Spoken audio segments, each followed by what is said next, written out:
saúde, né? Você está aqui com a gente com você aí de casa, juntinho também com a Santa Casa de São José dos Campos, recebendo o Dr. Rony, oftalmologista, falando aí, né, Luquinha, sobre os cuidados que a gente deve ter com os olhos nesse verão, né? Muitas vezes a gente abusa, toma sol sem óculos, vai para a praia, vai para a piscina e o bichinho começa a ficar vermelho. E agora a gente vai para uma cidade que a Solange sempre vai também. A gente vai para Jacareí conversar com a Márcia. Oi, Márcia, tudo bem? Tudo bem. Obrigado pela participação. Pode fazer a pergunta. Então, eu gostaria de fazer uma pergunta para o doutor. Sim. Que até hoje eu tenho uma dúvida. Eu tenho uma mancha branca no olho, em um olho. E era desde pequena que eu tenho essa mancha. Só que ela não aumentou e não diminuiu. Estacionou no que, como eu tinha de pequena, até agora. Só que eu já fui em vários oftalmologistas, eles me dizem que é um incômodo. Só que eu queria saber o que significa o incômodo. Certo. Porque o doutor disse que eu não posso que não poderia operar. Certo. Eu preferi em um caso de estética. Ele falou, aí, no caso, colocaria um olho, como que chama? É uma espécie de lente, né, minha linda, para dar uma disfarçada nisso daí. E aí, doutor? Boa tarde, Márcia. Bom, a questão é que ela tem um excesso de uso do olho. Isso que ela está comentando provavelmente é a pinguécula, se já não é o pterígio, aquela pelinha que cresce. Antes de formar aquela pelinha em frente da córnea, tem a pinguécula, que é como se fosse uma gelatinazinha, meio amareladinha e tal. Isso é provavelmente do uso crônico do olho, que vai levando ao olho seco, e com a ajuda da exposição do raio ultravioleta.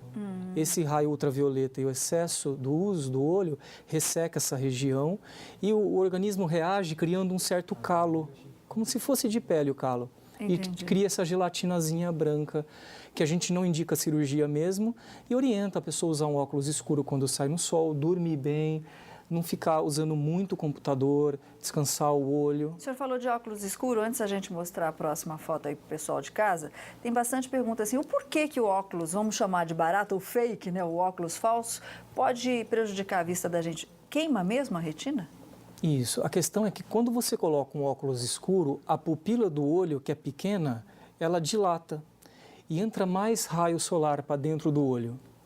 Se você tem uma lente escura que não tem proteção ultravioleta, que é o nosso grande medo, né, que esse olho apresente uma exposição aumentada ao raio ultravioleta com a abertura da pupila, vai ocasionar provável alterações de retina, como degeneração macular.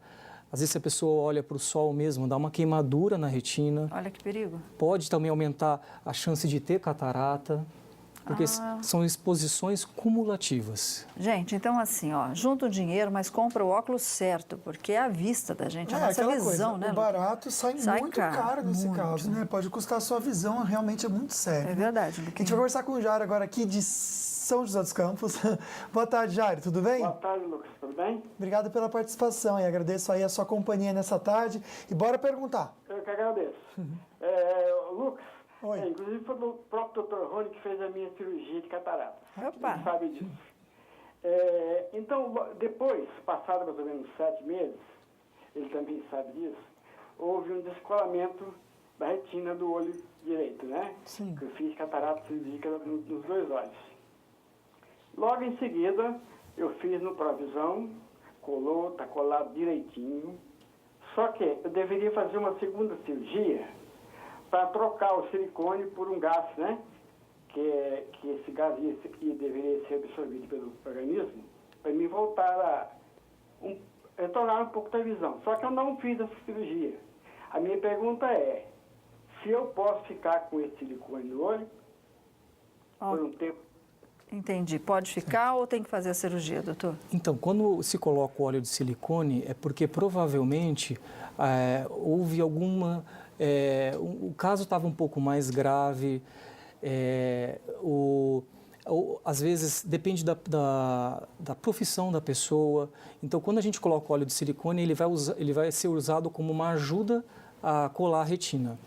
E aí a gente, dependendo como finalizou o caso, a gente tem por hábito tirar esse óleo de 2 a 3 meses depois que realizou a cirurgia.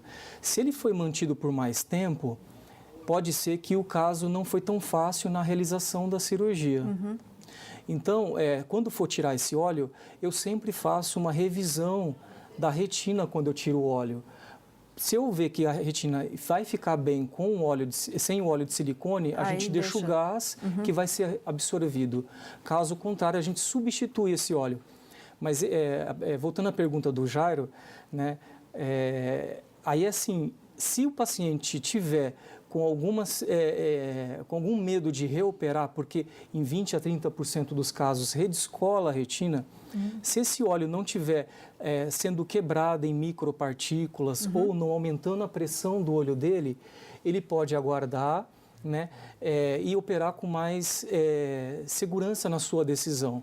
Porque é uma decisão realmente difícil de ir para uma nova cirurgia, o olho vai sofrer uma nova inflamação e acaba que pode não ir para um caminho tão bem o resultado final. Ok, então pensar bem aí antes de você tomar a sua decisão. Agora, antes da gente continuar o nosso bate-papo, hoje, além da saúde do nosso corpo, tem a saúde Nossa da boca, nossa com boca. certeza, para a gente sorrir muito. E hoje o nosso amigo, o Dr. Sorriso, ele vai comentar com você que, de repente, passa o fio dental e seus dentes sangram. O que pode ser isso, hein? Ele vai tirar, então, essas dúvidas agora. Confere aí.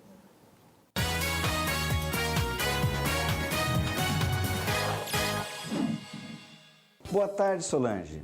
Boa tarde, Lucas. Boa tarde para você que está assistindo o programa Falando Nisso. Vou responder a pergunta de Maria de Fátima. Ela diz o seguinte: meus dentes sangram muito quando uso o fio dental. Devo me preocupar? A resposta é sim, e vou explicar por quê.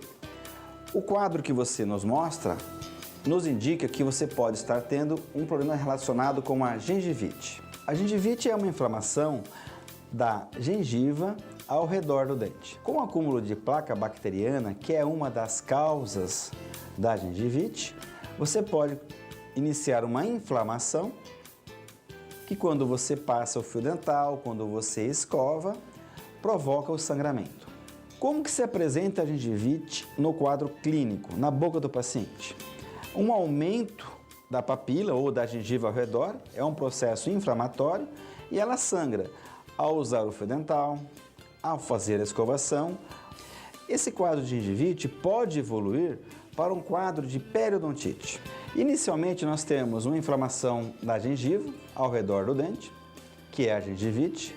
Esse quadro com acúmulo de placa bacteriana, essa placa vai se calcificando e vai formando o cálculo salivar, o tártaro. Esse é um quadro inicial. O organismo vai começar a ter um processo de remodelação óssea, onde a perda de tecido ósseo de sustentação do dente se inicia. Esse processo continua. Aqui nós já vemos uma periodontite moderada, que é a inflamação já não só da gengiva, mas também do osso ao redor do dente. Se você não tratar, esse quadro continua, podendo provocar a mobilidade do dente e a perda de um dente do órgão dentário sadio. Aqui é um quadro clínico onde nós observamos a má higienização, acúmulo de placa bacteriana, formação de cálculo, sangramento espontâneo, uma série de indicações de um problema periodontal já em estado avançado. O que observamos é que, com a perda da estrutura de sustentação óssea, observe-se a mobilidade dos dentes. Essa mobilidade provoca a perda do dente por falta de sustentação de tecido ósseo. Se você observou que existe um sangramento na sua gengiva, seja ele quando você escova, quando você usa o fio dental ou mesmo um sangramento espontâneo, é importante você procurar um profissional, cirurgião dentista, para verificar as causas desse sangramento. O tratamento simples é o preventivo, a utilização da escova de dente, fio dental, de forma correta, dentro de uma técnica correta, e as visitas regulares ao cirurgião dentista. Maria de Fátima, espero que você tenha entendido o porquê a gengiva sangra quando você usa o fio dental. Se você tem mais alguma dúvida, você pode ligar para a nossa clínica no telefone 3922-4296 e agendar uma consulta para uma avaliação clínica, o que é muito importante. Desejo a vocês uma boa tarde, saúde e paz para todos.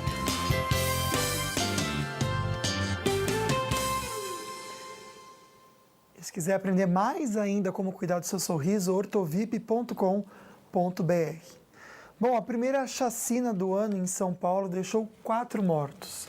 Entre eles, um bebê de apenas 10 meses de idade, vítima de uma bala perdida. A tragédia aconteceu na zona leste da cidade. A pequena Manuela, ela estava com a família quando aconteceu o tiroteio próximo à rua onde morava. Uma bala perdida acertou a cabeça do bebê que morreu na hora. E a gente lamenta muito, né? Bom, a gente já volta com mais dicas para a sua saúde e raios impressionam moradores de Aparecida. Olha que imagem bonita, a gente já volta e mostra para você.